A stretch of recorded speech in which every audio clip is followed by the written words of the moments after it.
Foodie finally left the hotel room, and this time it was to go to a cat cafe. In this video, let's tag along for the ride, and I'll do a bit of commentary. For this first part, I'll speed it up because it's a lot of driving, but I want you to see the neighborhood and some of the things that we talk about.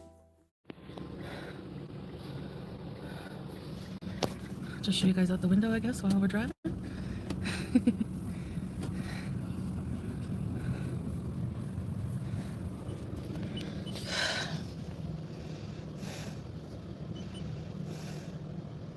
Okay, so the driver picked her up at the hotel off to the little side street there, and now he's getting out onto the street where she normally walks.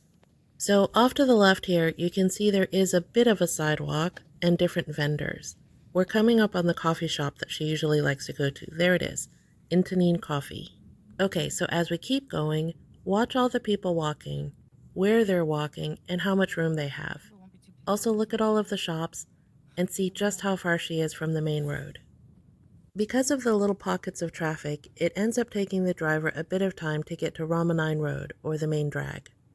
And keep in mind, she said that this is around 11 o'clock on a Saturday morning, so everybody's out and about and it's busy. If you want to beat the traffic in Bangkok on the weekend, then you have to get up early. I would say by 7 or 8 o'clock.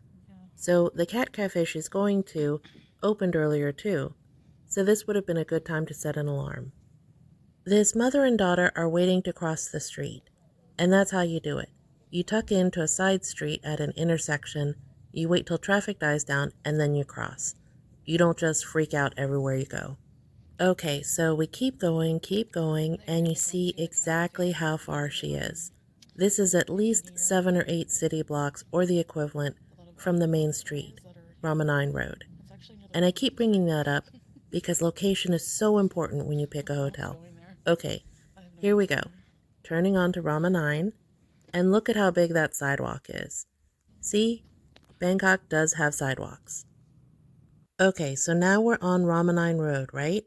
And we're heading towards Jod Fairs and the center of Ding Dang, the neighborhood where she's staying. This is important because this is the same route the free shuttle bus from her hotel would take if she went to Lotus Tesco. So, in my opinion, it would have been a lot better to get up early, take the free shuttle, and be in that area of town, and then pick up a cab. She could also get breakfast, water, or snacks while she waited, and over by Lotus Tesco there are a ton of cabs just waiting at cab stands. When you're dealing with the heat of Bangkok and the traffic, it's best to go out just once a day, or twice at most, once during the day and once at night, and get everything done while you're out. So you get the picture.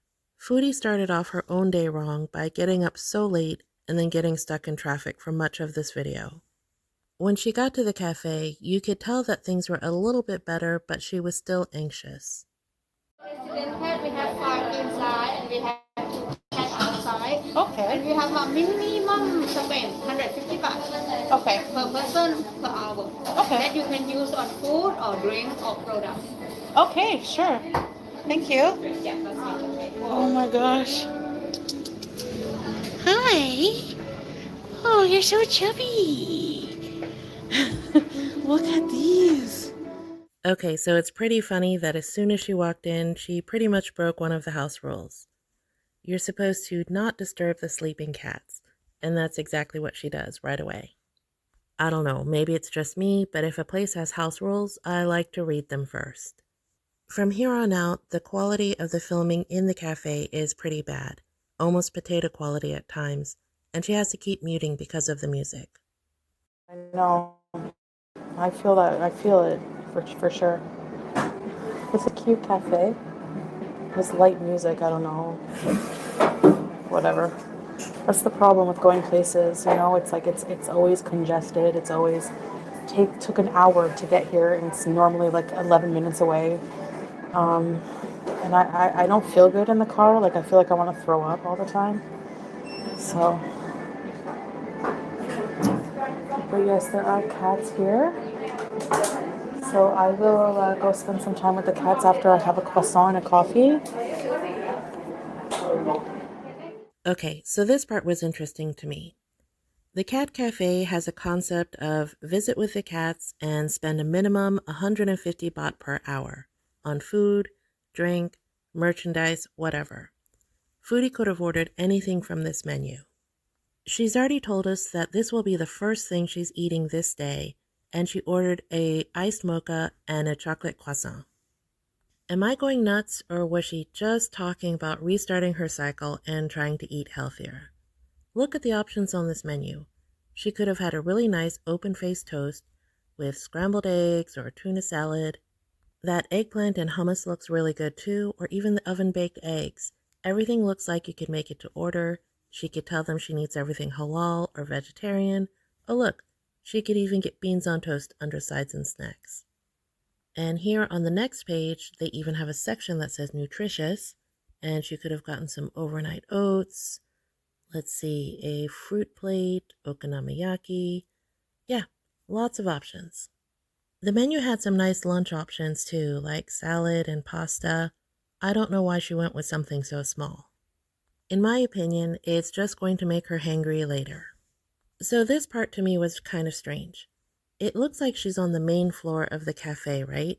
And she's muting because there's a lot of music. I don't know why she didn't just ask somebody if there was a quiet room or somewhere where she could film. She ends up finding it later in the video up on the second floor, but down here where she's eating, it's mostly muted or she just goes in and out with her volume. It's super duper strange and jarring as a viewer. You can tell she's very clearly hiding her insecurities behind the camera and the vlogger facade. When she sits down to eat, you can see that it's really potato quality at this point, and we're still muted. It's not just you. So you see how her croissant is sort of stripy like that, brown and black? That's because it's not just a chocolate croissant. It's chocolate and charcoal. She doesn't bother explaining it, but charcoal is it's not charcoal exactly. It's made with coconut ash from burning coconut, and then the resulting black color is used to dye food. It's very hip in pastry. That's how you can get black ice cream or black pastries. It's really neat as an ingredient. Now, as she's eating, still muted of course, you'll remember that she was just playing with all these different cats, and she hasn't washed her hands. And here she is eating her croissant. You never see her washing her hands while she's there, and licking her fingers. Yeah, I'm really surprised she hasn't gotten more sick than she has. When she's done eating, she ends up going upstairs to play with the kittens, and there's no music up there, so she can actually talk in the video again. Taking my scraper and like, yeah, and then I fell off the bed and I had taken so many There's bunny hay everywhere. Timothy hay. Oh. Oh my goodness, look at all the cats here.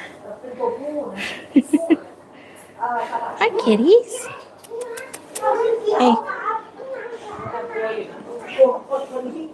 Did you hiss at me? Did you hiss at me? Did you hiss? Hey.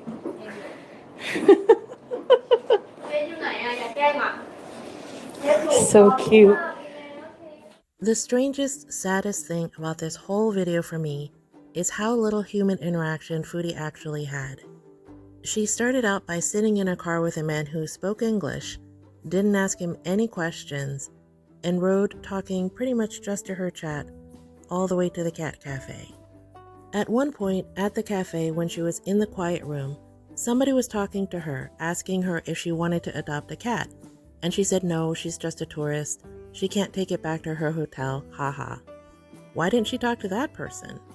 Why didn't she ask them, oh hey, what else have you been up to? Is there anything else fun to do around here? I don't get it. Drop me a line in the comments and let me know what you think about all of this. I'd love to hear from you.